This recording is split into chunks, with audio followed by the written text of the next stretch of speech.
a collision said to occur between two bodies either if they physically collide against each other,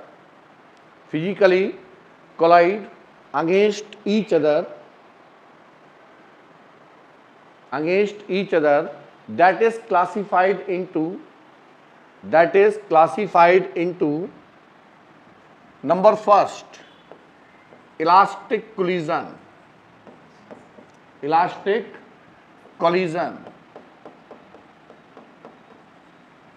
तो short में लिखते जाऊंगा मैं इसके बाद में, ठीक है।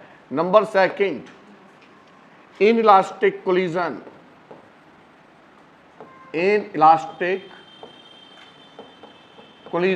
बच्चों को माँ बाप का इतना भी लाड प्यार नहीं होना चाहिए कि वो कोचिंग सेंटर से गायब हो जाएं। नंबर थर्ड, और फिर घर वाले फोन करें, सर प्लीज थोड़ा सा इसको हेल्प कर दो, इतना भी नहीं होना चाहिए। Super elastic collision. अरे चला अच्छा गेट बंद कर देना इसका। हाँ, सुपर इलास्टिक कोलिजन। अब सुनो बेटे ध्यान से, चला कूलिंग कर रहा है। हाँ, समझते हैं ना ध्यान से। इलास्टिक कोलिजन का मतलब क्या है? Elastic collision means the kinetic energy remains conserved during the collision if the kinetic energy remains conserved. तो लिखिएगा, हाँ देखो इलास्टिक कोलिजन में एक लाइन में, if there is no loss of kinetic energy, मैं शॉर्ट में लिख दूं, if there is no loss of kinetic energy, इसे कहते हैं हम इलास्टिक कोलिजन। शॉर्ट में समझिएगा, no loss of kinetic energy. अब इसकी प्रॉपर्टीज क्या है वो मैं लिख रहा हूं ग्रीन कलर से। Number first properties, momentum remains conserved, momentum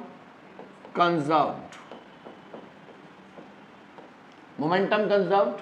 number second, kinetic energy conserved,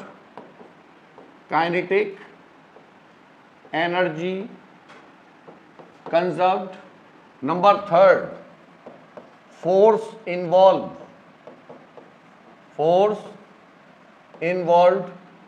conserved. Number fourth, total energy remains conserved.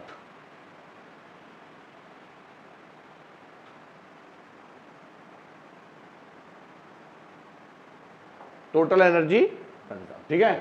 तो ये हो गए हमारे कौन कौन से? Total energy conserve. तो यदि क्वेश्चन आता है पूछने के लिए डिफाइन इलास्टिक कोलिजन, तो no loss of kinetic energy and what are the properties of elastic collision, तो you have to memorize all these factors, ठीक है। ये आपकी क्या है? Properties. In elastic collision, loss of kinetic energy, क्या है हमारे पास? Loss of kinetic energy, loss of kinetic energy during the collision. बस शॉर्ट में याद रखो बेटे, इसकी कोई डेफिनेशन रटनी नहीं है। During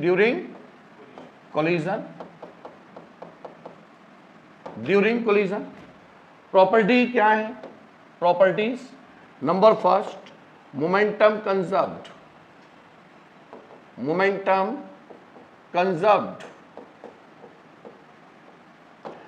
next one, total energy conserved. कौन सा था? फोर्थ था ना वो, चलो यही लिख दे रहा हूं, टोटल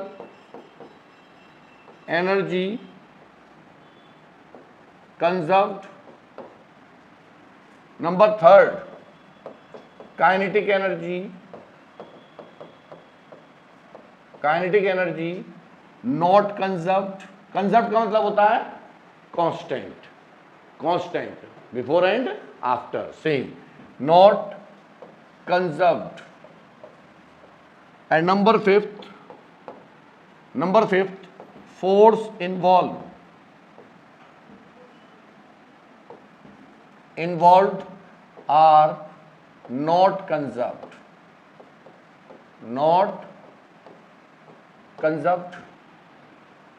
ठीक है। नेक्स्ट वन है सुपर इलास्टिक कोलिजन। तो सुपर इलास्टिक कोलिजन इसे हम कहते हैं बॉम्बार्डमेंट।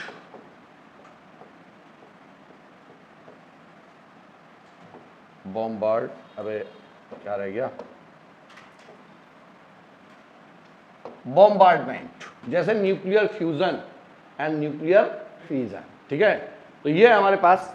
तो सुपर इलास्टिक कोलिजन जैसे क्रैकर्स हैं, पटाखे हैं, पटाखों के अंदर जैसे आप अनार बम लेके आते हैं तो उसके अंदर कौन सी एनर्जी इन्वॉल्व है, भरी हुई है, केमिकल एनर्जी। कौन सी energy, chemical energy.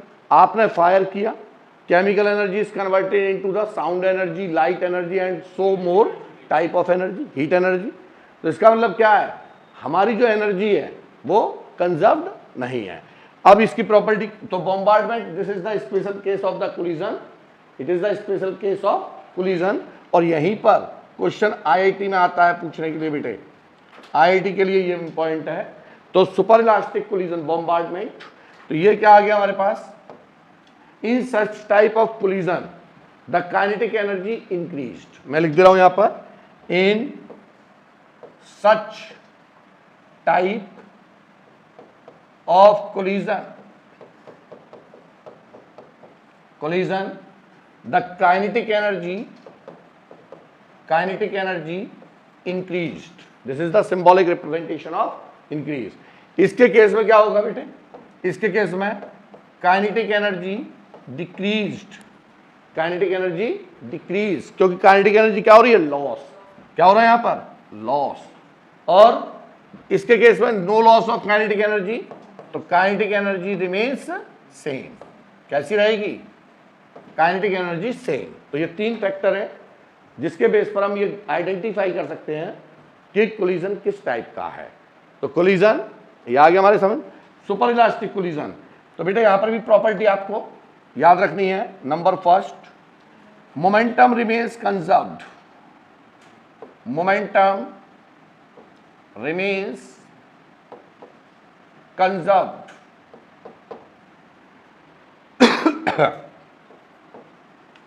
Total energy remains conserved, total energy before and after, पहले कौन सी एनर्जी थी, केमिकल, और after that heat energy, light energy, sound energy and so many type of energy. तो लेकिन total energy before collision and after collision remains same, तो total energy remains conserved.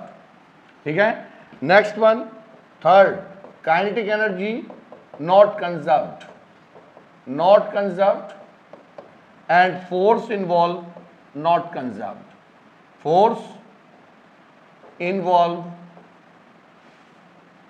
not conserved, not conserved। Getting my point? तो ये point आपको याद रखने हैं। अब हम इसकी डीप स्टडी करने जा रहे हैं, यानी कि इसके एनालिसिस। सबसे पहले याद रहेगा ये। अब दूसरा पॉइंट क्या लेते हैं हम कि कोलिजन, ये तो मेरे पास क्या है हमारा, on the basis of energy conservation, on the basis of the collision are classified into 3 categories. First one is elastic, second, third one is, अब इसमें भी हम इसको कैटेगराइज कर सकते हैं। इलास्टिक का मतलब इन आइडियल केस, हम कौन सा केस प्रीफर कर रहे हैं, आइडियल। तो in ideal case this elastic collision set to be perfectly elastic. कौन सा है हमारा, परफेक्टली, और इसे कहेंगे हम परफेक्टली इन इलास्टिक। कौन सा है हमारा, परफेक्टली इन इलास्टिक। अभी मैं सारी चीज समझा रहा हूं। अब हमारे pass on the basis of the dimensions, on the basis of motion, on the basis of motion the collision further classified into 2 categories, 1D motion, या इसे कहते हैं हम head on collision, head on collision, head on collision. दूसरा है हमारे पास 2D collision, 2D collision, और 2D collision का मतलब है ऑब्लिक कोलिजन। ठीक है, नंबर थर्ड क्या हो सकता है, कोलिजन इन स्पेस, नींद आ रही है, collision in space. First one second one, third one, 3D यानी कोलिजन इन स्पेस।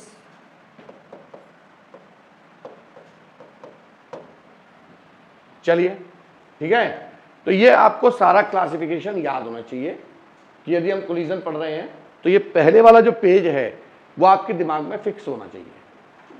पहले वाला जो पेज हमने ये राइट अप पे दिया है आपको, ये बिल्कुल फिक्स होना चाहिए। विच quantity is conserve, which quantity is not conserve, और कंसेप्चुअल के बेस पर जब भी क्वेश्चन पूछा जाता है तो इनकी प्रॉपर्टी के बेस पर थ्योरेटिकल क्वेश्चन पूछा जाएगा। ठीक है, अब आगे बढ़ते हैं, लिखिएगा एनालिसिस। एनालिसिस, तो पहले लिखिएगा head on collision. Analysis, analysis किसके लिए? Perfectly elastic collision. Perfectly elastic collision, और हम इसको नाम दे रहे हैं हेड ऑन। क्या दिया हमने? Head on.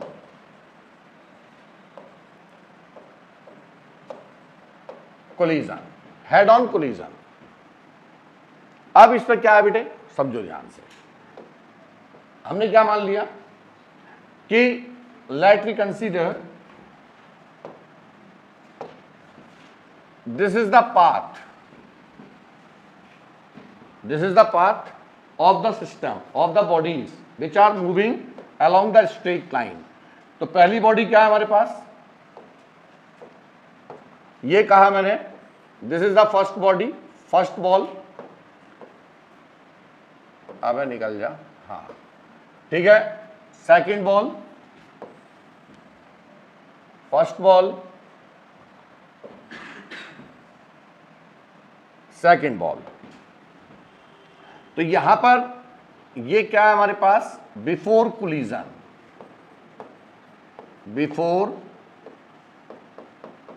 Collision, and this is after collision.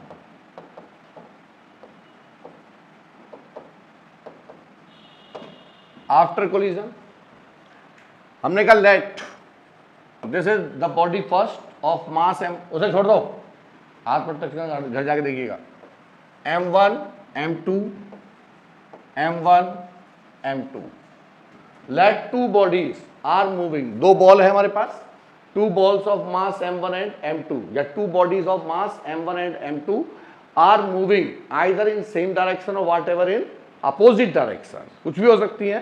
तो let the first body is moving with speed U1, second body moving with speed U2, and after the collision when they are separate, when they separate to each other, तो ये क्या हो जाएगी, V1 velocity and this is V2 velocity, where V1 and V2 velocities are known as velocity of separation, velocity of, और इसे कहते हैं U1 and U2, these velocities are known as velocity of approach। क्या बोलेंगे इसे, क्या बोलेंगे, U1 and U2, U1 and U2, U1 and U2 velocities of approach, and V1 V2 velocities of, मैं कोई अलग नहीं ले रहा हूं इसीलिए मैंने ये चैप्टर स्टार्ट किया जिससे सब कुछ समझ में आ जाएगा। ठीक है, अब देखो बेटे, क्या हमें प्रूफ करना है कि कैलकुलेट करना है कि what will be the velocity, what will be the velocity after the collision, after the collision when two bodies are moving with initial velocities U1 and U2। तो बताइए कौन सा कोलिजन लिखा बेटे मैंने यहां पर, ये है परफेक्टली इलास्टिक कोलिजन। कंडीशन क्या है मेरे पास, प्रॉपर्टी क्या है बोलो, फर्स्ट प्रॉपर्टी, पहली प्रॉपर्टी क्या है, first property, momentum remains conserved, momentum remains conserved. यदि मोमेंटम कंजर्व्ड है तो इक्वेशन क्या होगी, M1 U1 momentum of the first body before collision plus momentum of the second body of before collision is equal to momentum conservation का मतलब क्या है, momentum before collision must be equal to momentum after collision m1 v1 और plus m2 v2। ठीक है, अरे यही बात समझ में नहीं है। यहां पर m1 को कॉमन ले लो तो क्या आ जाएगा, m1 common u1 minus v1 लला ये छोटे जो मैं एक एक पॉइंट दिखाऊंगा इसको इधर ले आए is equal to m2 common v2 minus u2 and this equation is first, this equation is first. Second equation क्या है हमारे पास, बोलो second condition, kinetic energy remains conserved, kinetic energy conserved. ये डेरिवेशन आएगा तुम्हारे एग्जाम में, काइनेटिक एनर्जी कंजर्व्ड। तो काइनेटिक एनर्जी क्या होती है बेटे, हाफ mv स्क्वायर। तो before collision half m1 u1 square plus half m2 u2 square is equal to half m1, ये वाला पेन पता नहीं इधर कुछ इससे लिखता हूँ ना, इधर जाके पता नहीं कैसे फल जाता है, इधर से लिखते तो नहीं करता, m1 v1 square plus half m2 v2 square, half से हाफ कैंसिल आउट, या पीछे समझ रहे हो, हाँ हाँ दोनों। क्या कॉमन आ गया, m1 कॉमन आया तो क्या लिखेंगे हम, u1 square minus is equal to, तो थोड़ा दिमाग लगा दो ना तो तुम पढ़ना सीख जाओगे। तुम केवल एक शैतान हो और कुछ नहीं है, बाकी तुम्हें कोई कमी थोड़ी ना है, कमी किसी में नहीं होती है। शुरुआत में क्या होता है, बच्चा पढ़ता नहीं है और जैसे इंटरेस्ट आता है तब तक निकल लेता है। ये आ गया, तो हम क्या लिख सकते हैं इसे, this equation can also be expressed as m1 u1 plus v1 u1 minus v1 is equal to m2 v2 minus u2 bracket v2 plus अरे a square minus b square का फार्मूला। तो ये हो गया हमारे पास इक्वेशन नंबर, देखो फैल गई, पता नहीं क्या सेंसर है, 2। क्या आ गया हमारे पास, इक्वेशन 2। और यदि मैंने इसको यहां पर डिवाइड कर दिया, किससे, इससे, divided by equation first, direct कर दो, ठीक है। तो क्या आएगा बोलो, m1 u1 minus divided by m2 v2 minus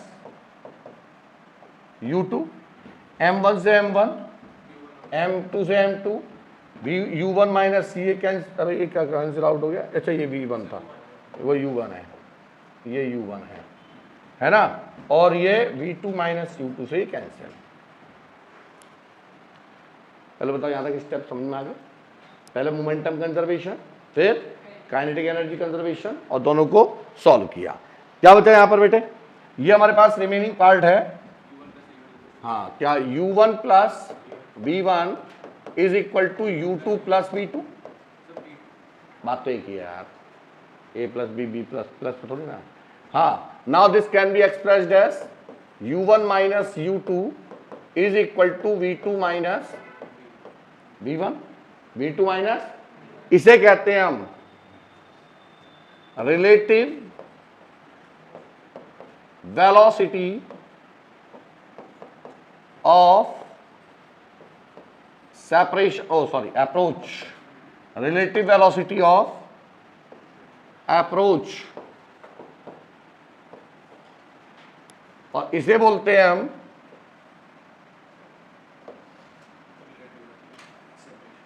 तो रिलेटिव वेलोसिटी ऑफ सेपरेशन। तो क्या प्रूफ करने के लिए आएगा सबसे पहले कि prove that relative velocity of separation is equal to relative velocity of approach. Calculation of v1 and v2, क्या है ये, velocities of separation। क्या निकालना है मुझे, v1, क्या नहीं चाहिए, v2। तो पहले इस वाली इक्वेशन से मैं v2 को एलिमिनेट कर दूं, मीन्स मैंने क्या लिखा, ये इक्वेशन है, let this equation is third, तो from equation third, from equation third V1 is equal to, बोलो बेटा, V1 इज इक्वल टू, इस पे इधर ले आए तो can be written as V2 minus U1 plus U2, इसको देखा है, ठीक। V1 is equal to V2 minus, और जब इधर जाएंगे तो sign change, and put the value, put in equation, किसमें, जो मोमेंटम कंजर्वेशन वाली इक्वेशन थी, ये थी हमारी m1 u1 minus v1 is equal to ये, तो यहां पे वैल्यू पुट कर दे, put in equation first, put in equation first, क्या थी इक्वेशन, m1 लिख दे रहा हूं मैं, u1 माइनस v1, हाँ माइनस v1, v1 कितना है, ब्रैकेट में कर ले रहे हैं इसे ऐसे, देखो u1 minus bracket v2 minus u1 plus u2, u2 is equal to m2, क्या था, v2 माइनस u2, अरे v2 माइनस u2, तो v2 minus u2, now solve, क्या हो जाएगा ये, m1 u1 minus m1 v2 plus m1 u1 और minus m2 u2, m1 u2, ऐसा ही है, हाँ, is equal to m2 v2 minus m2 u2, ठीक है बेटा, क्या निकालना है, V2 निकालना है, क्या निकालना है, V2, तो V2 ये रहा, V2 ये रहा, इसको इधर ले जाओ, कितना ले, इसको इधर लेके जाएंगे तो V2 कॉमन, अरे क्या आएगा, V2 कॉमन, बोलो, M1 प्लस, अरे इसको इधर लेके गए, V2 कॉमन ले लिया, M1 प्लस, इसको इधर ले आओ, तो कुछ कैंसिल आउट हो रहा है क्या, नहीं, ये कितना हो गया, m1 u1 m2 u2, ये है u2, क्या आएगा बेटे, m1 2m1 u1 is equal to 2m1 u1, अरे m1 u1 plus m1 u1, 2m1 u1, इसको इधर लेके आए तो ये u2 ये रहा, u2 ये रहा, क्या आएगा, प्लस, क्या कॉमन ले लें, u2 bracket m2 minus m1, अरे यही तो आ रहा है, तो इसका मतलब v2 कितना आ गया, 2m1 u1 upon m1 plus m2 और plus u2 m2 minus m1 upon m1 plus m2, और ये रिजल्ट आपको तोते की तरह याद होना चाहिए, ठीक है, तो ये आ जाएगा रिजल्ट, देखो कितना आया, v2 बराबर m2 minus m1 upon m1 plus m2 u2 और प्लस 2, सही है, ठीक है। सिमिलरली सिमिलरली सिमिलरली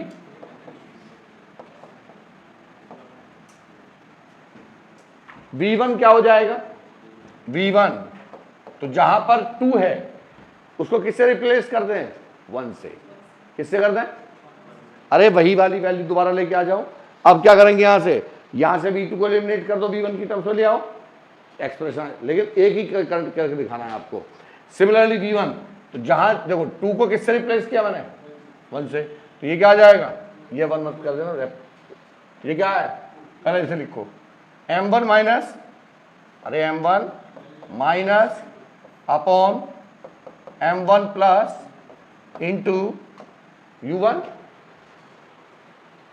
2 को किससे रिप्लेस किया, 1 से, और प्लस 2, बोलो m2 u2 अपॉन, बस खत्म, ये 2 रिजल्ट आपको याद रखने हैं।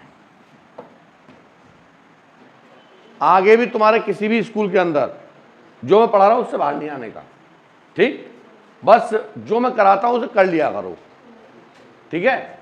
ना स्कूल में आने का गारंटी दे रहा हूं, ना जेई मेंस में आने का बाहर, ना नीट में आने का, तीनों की औकात नहीं है पेपर मुझसे बाहर दे दें, तीनों की। एडवांस तो एडवांस है, तो उसके लिए फिर अलग से नहीं, सिलेबस यही है, बस एक्स्ट्रा थोड़े से एफर्ट करने होते हैं। अब देखो स्पेशल केस क्या है। मैंने कहा पहला case, two identical ball, two identical ball collide to each other, identical का मतलब क्या है? सेम मास, है ना, सेम मास। तो क्या होगा बताओ, फार्मूला बोलो।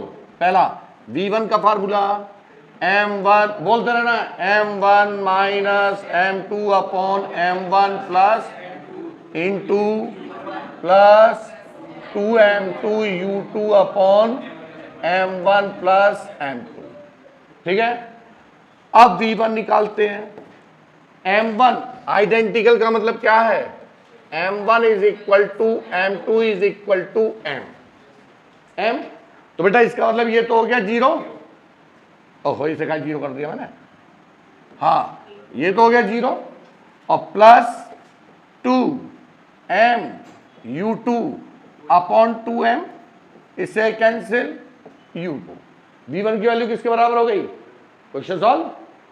उसने कहा when two identical balls are moving in same direction, direction change नहीं की है, और कोलाइड टू ईच अदर। बोलो V2 का फार्मूला। तो क्या करेंगे हम, पहले आ जाएगा, या ये मान लो M1 वो 201 को 2 से रिप्लेस कर दें, तो M2 minus M1 upon M1 plus M2 into U2 plus 2M1 U1 upon M1 plus, तैयार हो गया फार्मूला। अब बोलो M1 M2 आपस में इक्वल है, तो V2 बराबर कितना हो जाएगा? 0, ये 0 हो गया U1, और ये कितना आ जाएगा? प्लस 2M अपॉन 2M, ओहो, इंटू U1, इससे कैंसिल आ गया, कितना आया? Plus U1। पहले वाली बॉल कितनी स्पीड से जा रही थी? 73 सूत्रों मित्र में कहां गई? पहली वाली बॉल की स्पीड कितनी थी? दूसरे की, पहली बॉल की बाद में स्पीड। अब जब दोनों आइडेंटिकल थी तो V1 की वैल्यू कितनी आई और V2 की वैल्यू, यानी कि दोनों की वेलोसिटी आपस में इंटरचेंज, क्या हो गई? तो इसका मतलब this is the case of interchange of velocities. क्या है ये? केस ऑफ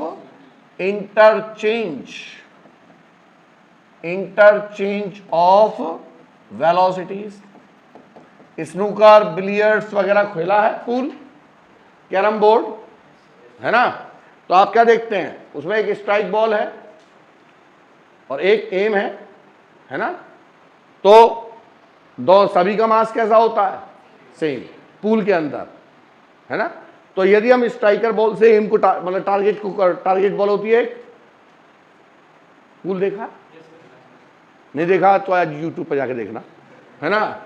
तो पूल में सभी बॉल कैसी होती है हमारी? आइडेंटिकल। तो यदि हम जितनी वेलोसिटी इस स्ट्राइकर को प्रोवाइड कर रहे हैं और जाके टारगेट से हिट करती है, तो वेलोसिटी क्या हो जाती है हमारी? इंटरचेंज। क्या हो जाएगी? इंटरचेंज, ठीक है।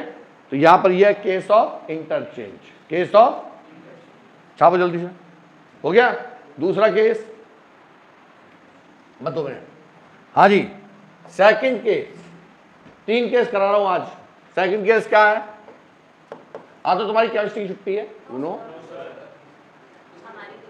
किसकी है? अरे तुम्हारी है, और जो जो वहां पढ़ते हैं आशीष सर के यहाँ पर। हाँ,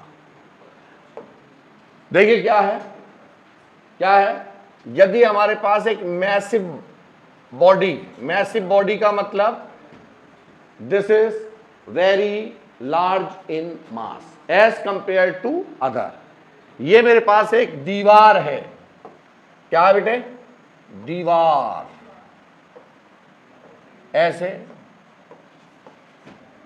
और इस दीवार से हमने इस बॉल को, ये बॉल है, इसका मास है m और इसका मास है, रैप्टा पड़ जाएगा पीछे m, और m की वैल्यू क्या है, that is very much greater than m।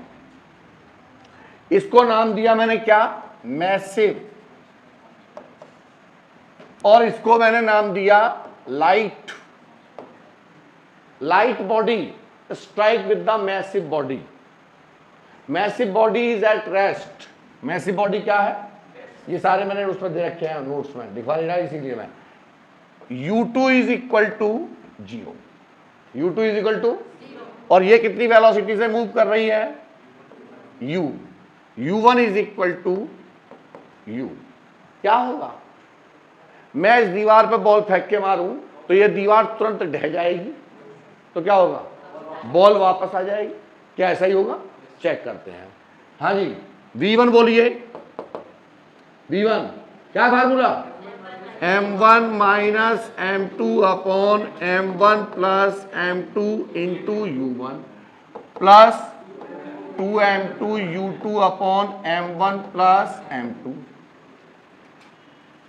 u2 कैसा है, 0, और m1 कैसा है, 0 एज कंपेयर टू m, यानी कि approximate equal to 0, approximate equal to, दीवार के रेस्पेक्ट में बॉल का मास नेग्लिजिबल है। ठीक है, तो बोलो जल्दी से शाबाश। m1 कितना हो गया, 0 minus m upon 0 plus m into u1 u, और प्लस, अरे u m2 कह रहा जी, u2 कितना है, तो ये 0 हो गया।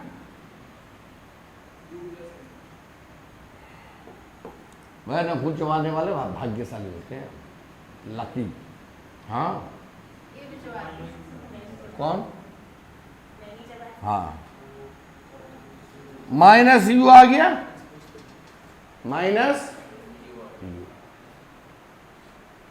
माइनस आ गया नहीं आया, तो इसका मतलब क्या है, गेट विल रिफ्लेक्ट, वो ball gets reflected back after collision, ball gets reflected, ball gets reflected back after collision।